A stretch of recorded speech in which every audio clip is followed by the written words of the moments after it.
বাবা ছেলেকে বলছে, তুই সাধুদের বেশি ভক্তি করবি, শ্রদ্ধা করবি, এমনকি দেবতার থেকেও। ছেলে বলল, বলো কি বাবা, তাহলে দেবতার থেকে কি সাধুরা বড় হয়ে গেল? বাবা বলল, নিশ্চয়। তুই আমার গল্পটা শোন, তাহলেই বুঝতে পারবি। একদিন নারদ হেঁটে যাচ্ছিলেন। যেতে যেতে ওনার খুব খিদে পেল। বাগানের ভেতরে একটা ছোট্ট ঘর দেখে নারদ সেখানে গিয়ে ডাক দিলেন, মা, ঘরে কেউ আছো? এক মা দরজা খুললেন। দরজা খুলে বললেন, আপনি কে? নারদ বললেন, আমি নারদ। মা, আমার খুব খিদে পেয়েছে, আমায় কিছু খেতে দেবে? মা বললেন, এসো। তিনি নারদকে ঘরে নিয়ে গিয়ে খেতে দিলেন। খেয়ে দিয়ে নারদ বললেন, মা, তোমার মুখটা খুব চিন্তিত মনে হচ্ছে কেন? মা বললেন, হ্যাঁ বাবা, আমার কোনো পুত্র সন্তান নেই। মা ডাক শোনার আমার খুব ইচ্ছে। তুমি তো বৈকুণ্ঠে থাকো, তুমি নারায়ণকে বলে দেখো না, যদি আমার একটা পুত্র সন্তান হয়। নারদ বললেন, ঠিক আছে মা, আমি তোমার কথা ওনাকে বলবো। বৈকুণ্ঠে গিয়ে নারদ নারায়ণকে বললেন, প্রভু, অমুক কুঠিরে এক দুঃখিনী মা থাকেন, তার কোনো পুত্র সন্তান নেই। সন্তানের জন্য তার খুব আফসোস। দেখুন না তার ভাগ্যে পুত্র সন্তান আছে কি না। নারায়ণ বললেন, নারদ, ওই মা এই জন্মে মা ডাক শুনতে পাবেন না, ওর ভাগ্যে কোনো পুত্র সন্তান নেই। নারদ ফিরে এসে বললেন, হ্যাঁ মা, আমি গিয়েছিলাম।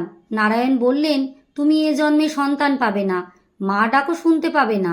ঠিক 1 বছর পর এক সাধু ওই পথ দিয়ে যাচ্ছিলেন। যেতে যেতে ওনারও খুব খিদে পেল। তিনি রাস্তার পাশ থেকে ডেকে উঠলেন, মা, আমায় কেউ কিছু খেতে দেবে? ওই কথা শুনে ওই মা দরজায় এসে দাঁড়ালেন এবং বললেন, আসুন বাবা, ভেতরে আসুন।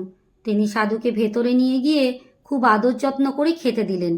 খাওয়া শেষ সাধু বললেন, মা, তোমার খুব চিন্তিত মনে হচ্ছে। মা বললেন, হ্যাঁ বাবা, আমার একটাই দুঃখ, আমার কোনো পুত্র সন্তান নেই, মা ডাক শুনতে পারি না, মনে খুব কষ্ট। সাধু তখন মায়ের মাথায় হাত রেখে বললেন, মা, আমি তোকে আশীর্বাদ করলাম, ঠিক 1 বছরের মাথায় তুই 2 পুত্রের মা হবি। মা আকুল হয়ে বললেন, সাধু বাবা, আপনি আপনার আশীর্বাদ ফিরিয়ে নিন। সাধু বললেন, কেন? মা বললেন, নারায়ণ নিজে বলেছেন আমার কোনো পুত্র সন্তান নেই। সাধু বললেন, কে কি বলেছে আমি জানি না, আমি বলছি তোর সন্তান হবে। ঠিক 1 বছর পর দুটো ফুটফুটে পুত্র সন্তান ঘরে খেলা করছে। কোনো এক কারণে নারদ আবার ওই পথ দিয়ে যাচ্ছিলেন। তিনি চিন্তা করলেন, একবার ওই দুঃখিনী মায়ের বাড়ি থেকে ঘুরে আসি। মায়ের বাড়িতে গিয়ে নারদ দেখেন দুটো বাচ্চা খেলা করছে। নারদ অবাক হয়ে বললেন, মা, এরা কারা? মা বললেন, এটা আমারই সন্তান, সেই সাধু বাবা আমাকে আশীর্বাদ করেছিলেন, তারপরেই এই সন্তান দুটো হয়েছে। তুমি তো আমায় বলেছিলে আমার কোনো সন্তান হবে না। নারদ বললেন, মা, তোমার কথা আমি পরে শুনব, আগে আমি বৈকুণ্ঠে যাই। নারদ তড়িঘড়ি নারায়ণের কাছে গিয়ে বললেন, আচ্ছা, আপনার নাম কে রেখেছিল? সবাই আপনাকে কত নামে ডাকে, এত নাম কারা রেখেছে? নারায়ণ হেসে বললেন, আমার নাম তো আমি রাখিনি, ভক্তরা রেখেছে। নারদ বললেন, তারা ভুল করেছে, আপনি একজন মিথ্যেবাদী, আজ থেকে আমি আপনার নাম দিলাম মিথ্যেবাদী। নারায়ণ বললেন, কেন, কি হয়েছে নারদ? নারদ বললেন, আপনি বলেছিলেন ওই মায়ের কোনো পুত্র সন্তান নেই, অথচ এক সাধু বাবার আশীর্বাদে তার দুটো পুত্র সন্তান হয়েছে। আপনি এত বড় মিথ্যে কথা কেন বললেন? নারায়ণ বললেন, তোমার প্রশ্নের উত্তর আমি পরে দিচ্ছি, কিন্তু জানো নারদ, আমার খুব কাঁচা মাংস খেতে ইচ্ছে করছে। তুমি আমার ওই ইচ্ছেটা পূরণ করো, তারপর তোমার উত্তর দিচ্ছি। তুমি এই থালা আর ছুরিটা নাও, তোমার 7 দিন সময় দিলাম। এই 7 দিনের মধ্যে তুমি আমাকে কাঁচা মাংস এনে খাওয়াবে। নারদ তখন সব দেবতাকে কাছে ঘুরলেন, কিন্তু কেউ নিজের দেহের মাংস দিতে রাজি হলো না। এটা তো অসম্ভব কথা, দেহের মাংস কেটে দিলে কি কেউ বাঁচে?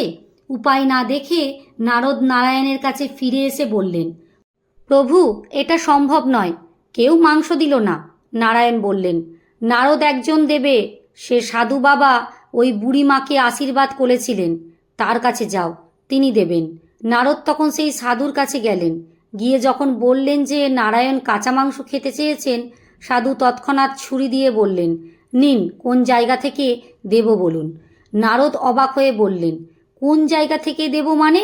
মাংস কেটে দিলে তো আপনি মারা যাবেন। সাধু বললেন, না, যিনি খেতে চেয়েছেন এই দেহটা তো ওর। বলুন কোন জায়গা থেকে দেব? হৃৎপিণ্ডটা কেটে দিব? যিনি আমাকে পৃথিবীতে পাঠিয়েছেন ওর সেবায় যদি আমার দেহ লাগে তবে দিতে আমার আপত্তি কোথায়? সাধু নিজের হৃৎপিণ্ড কেটে নারায়ণের হাতে দিলেন। নারায়ণ সেই হৃৎপিণ্ড নিয়ে বৈকুণ্ঠে এলেন।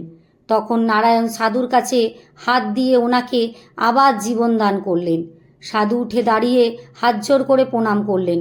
তখন নারায়ণ নারদকে বললেন, দেখলে নারদ, যে আমার জন্য নিজের প্রাণ আর দেহ উৎসর্গ করতে পারে তার মুখের কথা কি আমি ফেলতে পারি? আমার চেয়ে আমার ভক্ত বড়। গল্প শেষ করে বাবা ছেলেকে বলল, দেখলি তো নারদ, সাধুরা কেন বড়? কারণ সাধুদের তো নারায়ণ নিজেই বড় করে দিয়ে গেছেন।